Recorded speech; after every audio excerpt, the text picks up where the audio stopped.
Earn. This is the simple formula behind every major bowling chain. Running a bowling alley costs you money every single minute. When you factor in rent and electricity, even if not a single person is playing.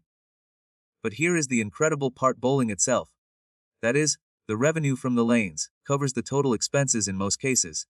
So why has this industry existed for decades? Today, let's explore how a bowling alley chain actually makes money, and why the real profit comes not from the lanes, but from the cash register at the bar. There are two paths: build a new alley from scratch, including the building, pinsetters, and lane flooring. It costs $3,006 million and takes 16 months. Or buy an existing, pre-owned alley, ranging between $2.5 $2.5 million. But here's the catch: pinsetters in older alleys frequently break down, and completely replacing one system can cost $20,000 and $30,000 per lane. In a 20-lane alley, that adds up to $500,000. Bowling alleys are typically financed through small business loans or private investor partnerships. The bank accepts the equipment itself as collateral. System hold a steady value. The loan usually covers up to 70% of the value, with a repayment period of 7-10 years.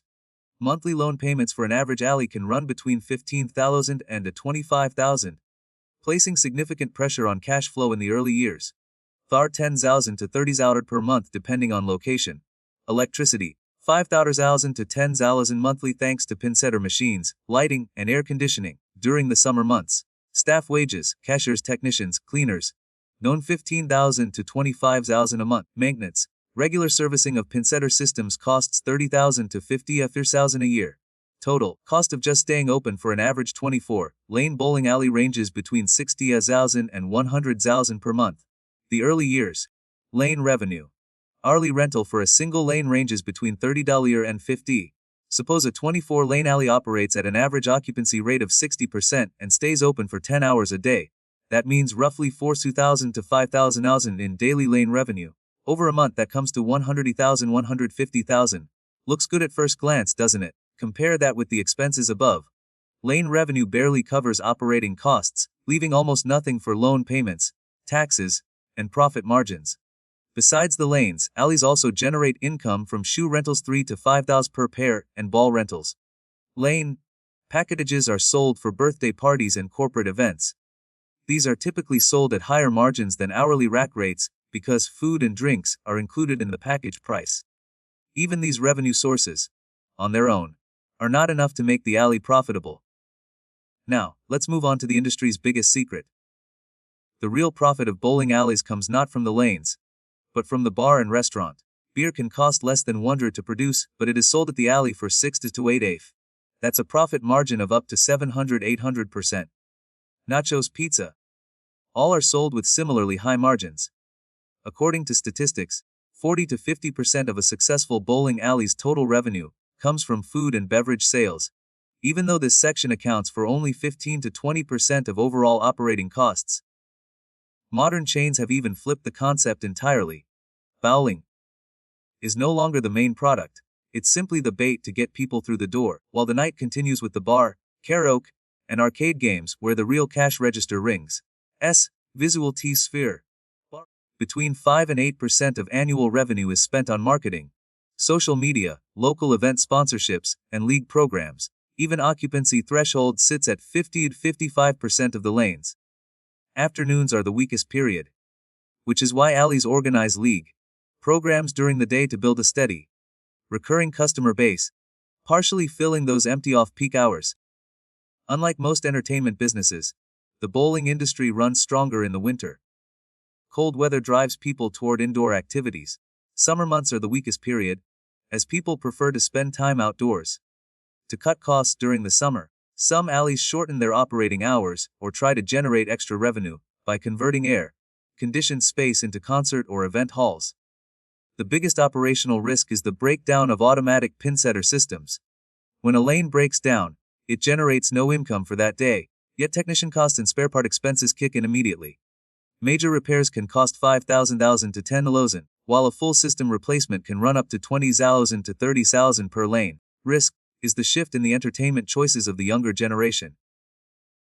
Video games, streaming services, and social media have reduced the traditional appeal of bowling.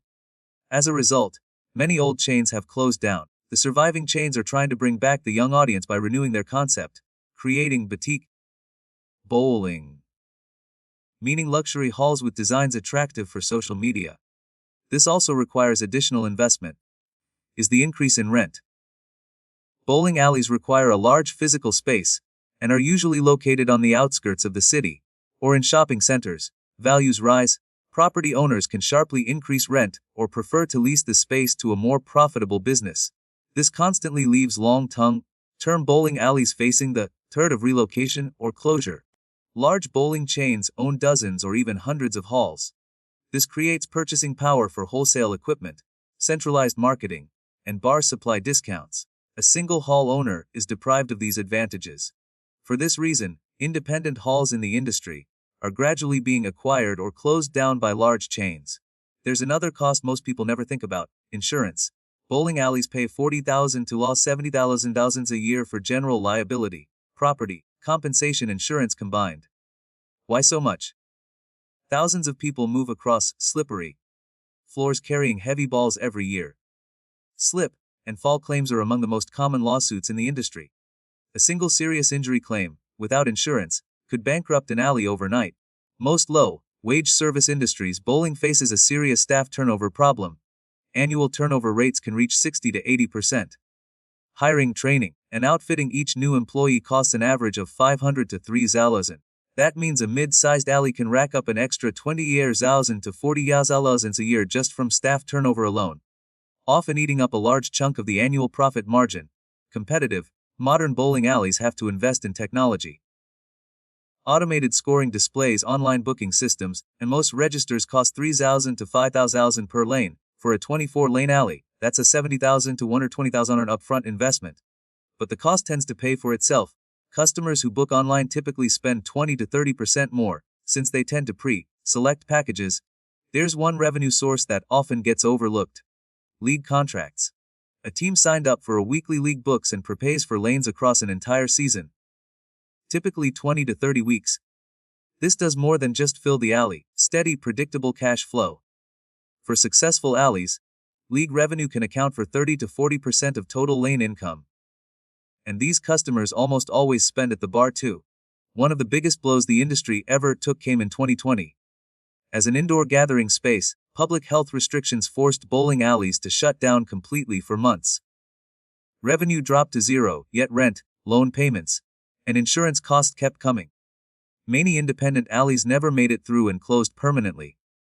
The ones that survived learned the hard way just how critical a cash reserve really is.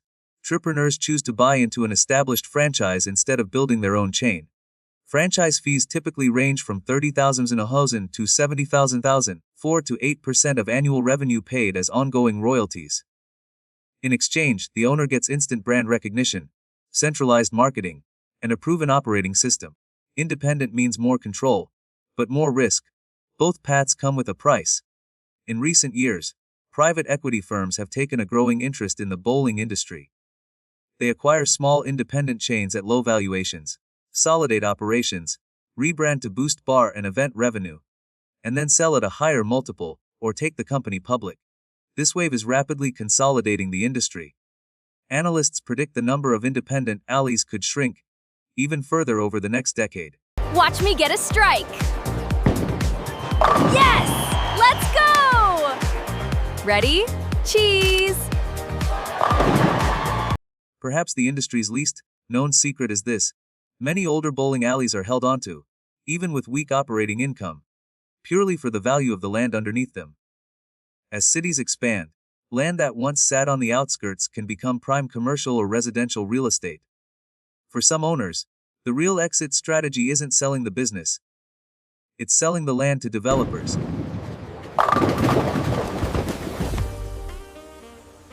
Wow, this place looks incredible! Yeah, it's totally different.